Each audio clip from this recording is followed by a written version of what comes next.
வணக்கம் மக்களே, நம்ம சேனலை ஃபர்ஸ்ட் டைம் பார்க்குறவங்க மறக்காமல் சப்ஸ்கிரைப் பண்ணிக்கோங்க. இப்போ நம்ம பார்க்க போகிறது சிந்து பைரவி தான். நம்ம சிவாவுக்கு வந்து பார்த்திங்கன்னா கழுத்தில் வந்து சுளுக்கு பிடிச்சிக்கிச்சு அப்படின்னு சொல்லிட்டு அவங்க பெரியம்மா அன்னபூர்ணிகிட்ட வந்து சொல்லிகிட்டு இருக்காங்க. அதனால் சிந்து வந்து பார்த்திங்கன்னா அதை நான் சுளுக்கு எடுப்பேன் அப்படின்னு சொல்லிட்டு அவங்க போயிட்டு சுளுக்கு எடுக்கிறதுக்கு ட்ரை பண்ணுறாங்க. அந்த டைமில் வந்து பார்த்திங்கன்னா சிவா வந்து எதுவுமே சொல்லாமல் சரி ஓகே அப்படின்னு சொல்லிட்டு நம்ம சிந்து என்ன சொல்கிறாங்களோ அதுக்கேற்ற மாதிரி கேட்டு நடந்துகிட்டு இருந்தாங்க. அதெல்லாம் பார்த்து நம்ம சிந்துக்கு வந்து ரொம்பவே சந்தோஷமாக இருந்தது.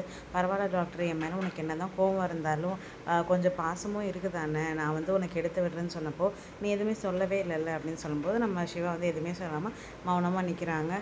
உன் மௌனம் வந்து ஆமான்ற மாதிரி நான் எடுத்துக்கிறேன் அப்படின்னு சொல்லிட்டு நம்ம சிந்து அங்கே வந்து சந்தோஷமாக கிளம்புறாங்க. அப்போ வந்து பார்த்திங்கன்னா கரெக்டாக மகா வராங்க.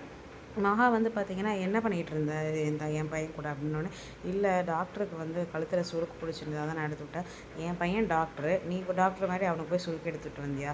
என் பையன்கிட்ட நெருங்க வரலாம் வச்சுக்காத, நான் உனக்கு நெருங்கவும் விட மாட்டேன், நான் இருக்க வரைக்கும் நீ அவன் கூட ஒன்றா வாழவே முடியாது அப்படின்னு சொல்லிட்டு அங்கே திட்டிட்டு கிளம்பிடுறாங்க. நம்ம சிந்து வந்து பார்த்திங்கன்னா அதெல்லாம் ஒரு பெரிய விஷயமாகவே எடுத்துக்காமல் அவங்க போயிட்டு அவங்க வேலையை பார்க்க ஆரம்பிச்சிடுறாங்க. நம்ம பைரவி ஆறுமுகம் பார்த்திங்கன்னா ஃபங்க்ஷன்லேருந்து வீட்டுக்கு வராங்க. வீட்டுக்கு வந்து அன்னபூர்ணி வந்து எப்படிமா போச்சு கல்யாணம்லாம் நல்லபடியாக நடந்தது அப்படிலாம் சொல்லி கேட்கும்போது நல்லபடியாக தான் நடந்தது அப்படின்னு சொல்லிட்டு அங்கேருந்து பைரவி வந்து கிளம்பிடுறாங்க.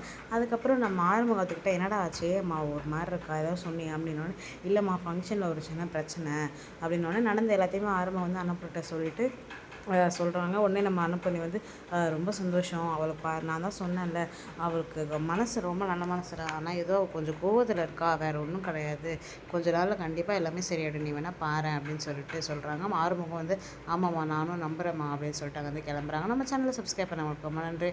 சப்ஸ்கிரைப் பண்ணாதவங்க மறக்காமல் சப்ஸ்கிரைப் பண்ணிவிடுங்க.